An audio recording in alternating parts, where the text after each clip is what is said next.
Good morning, good afternoon, good evening, wherever you're watching from. This is my bottom review from yesterday. Obviously, which took place in the Boston card yesterday. We're not going to talk about a certain fighter in America because he hasn't heard his name yet, so we'll move that straight away. But straight away, we'll talk about the fight that was on Sky Sports, of course, a card review for Joshua Buatsi against Azeez. And Joshua Buatsi got the win over Azeez. Unanimous decision. This will be a full card review. And it's how I expected the fight to go. Nip and tuck all the way through. A lot of people started quite clearly in Buatsi's favour. I can understand why. But for me, I had it all tied until that 11th round where Azeez did slip up in, I think it was twice, wasn't it? It was twice where he got knocked down twice. End of the day, he got punched, didn't he? Azeez, he got punched while he slipped. So it counts as a knockdown, in my opinion. It counts as a knockdown. And in the end, that got Buatsi to win for me. That really did get Buatsi to win. It was a competitive fight all the way through. Yeah, you couldn't. Every round could have went either way. So I'm not going to argue with people who had Buatsi winning TE. Much better performance from Buatsi than we have seen recently. But for me, he still lost that confidence, Buatsi, in that final round. Azeez was finished. He was finished in that final round for me. And Buatsi had a massive opportunity to even stop Azeez in the final round there, in that final round. Because Azeez was there for the taking in the final round. He was all drawn out, tired.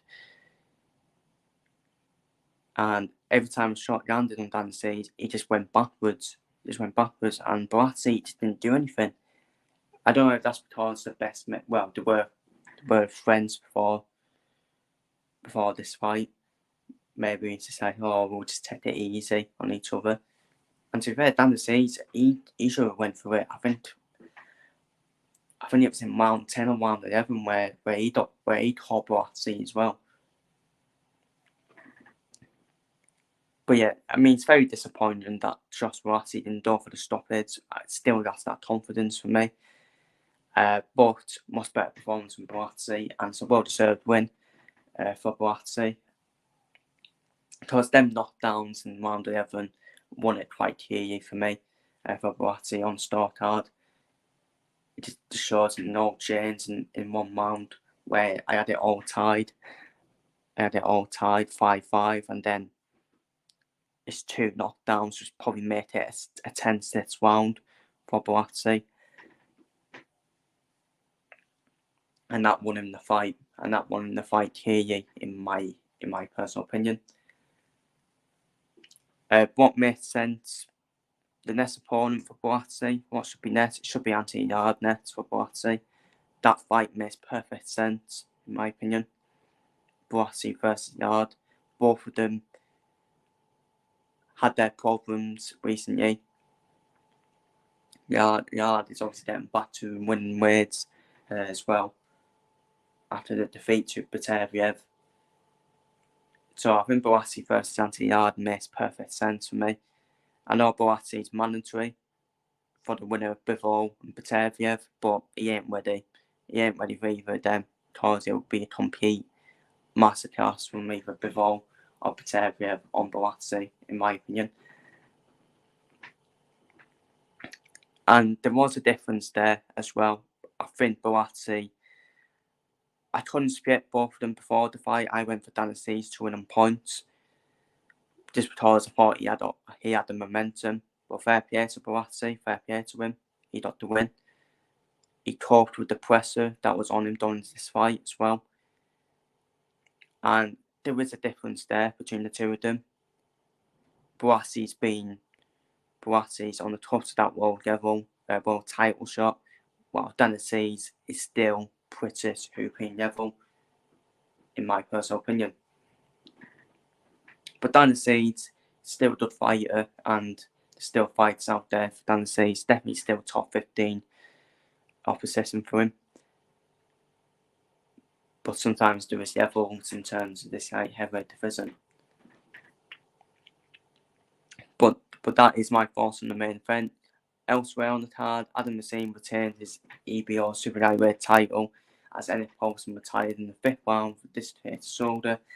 And then I can't really say anything about that fight really, because dislocated shoulder stopped the fight.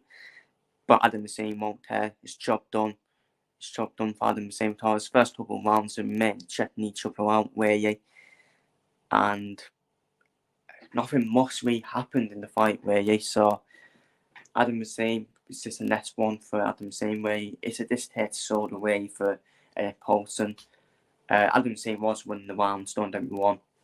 Was winning the rounds before that fight. But it's job done for Adam Azeez. And hopefully we get that Dalton Smith fight, but I'm very unlikely with Ben Salom and Eddie Hearn's relationship at the moment. Up next, Ben Whittaker. Ben Whittaker pressed down Tyler Claudia in the 5th round.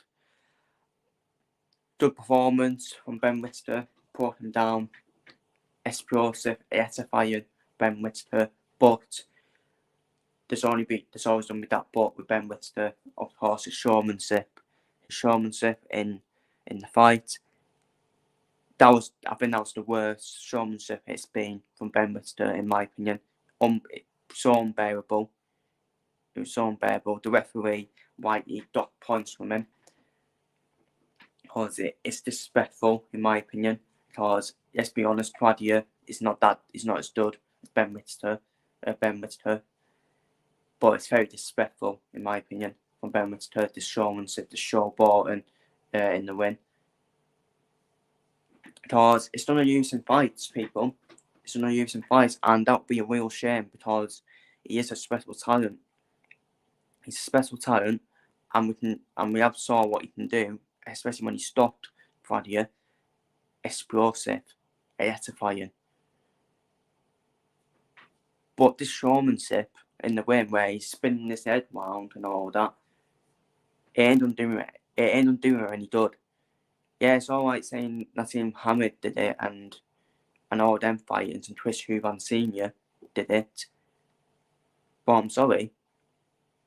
We're living in a different era now.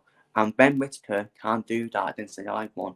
If he'd done that against the live one, he would get humbled big time. And he won't like hits either. And he won't like getting hit either, Ben Whittaker.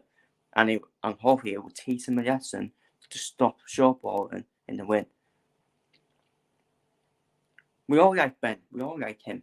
We all like Ben Whittaker. But he can't be showboating. He can't be showboating like that, because he'll use in fights, and the referee will one time have enough, and he'll just end the fight and give it to the opponent. And then Ben Whittaker will start crying, saying, "Oh no." But he'll only have himself to blame, in my opinion. So, yeah, good performance from Ben Whittaker, but again, we're speaking about his showmanship again. And I'm sorry, he deserves criticism for it. It really is so disrespectful to his opponent. It really is.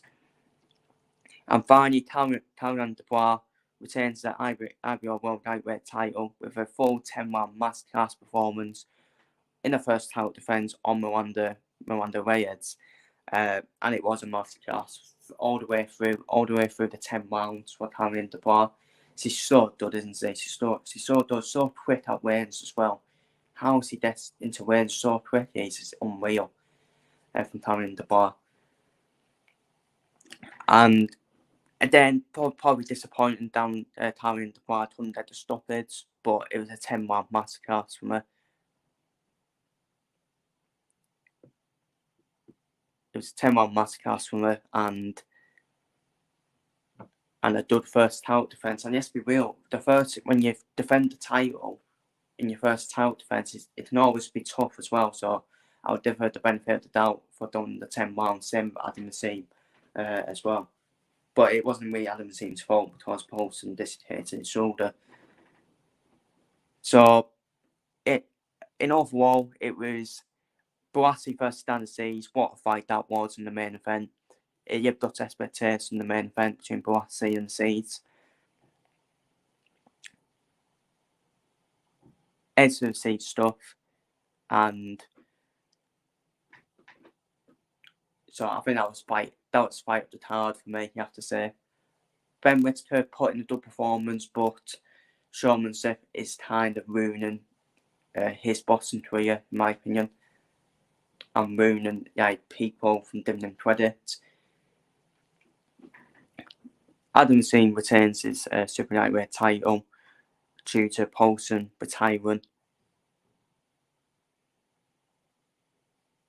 And Karen Dubois with a 10-round masterclass. So feel free to leave your thoughts down below in the comments and see you all in the next video.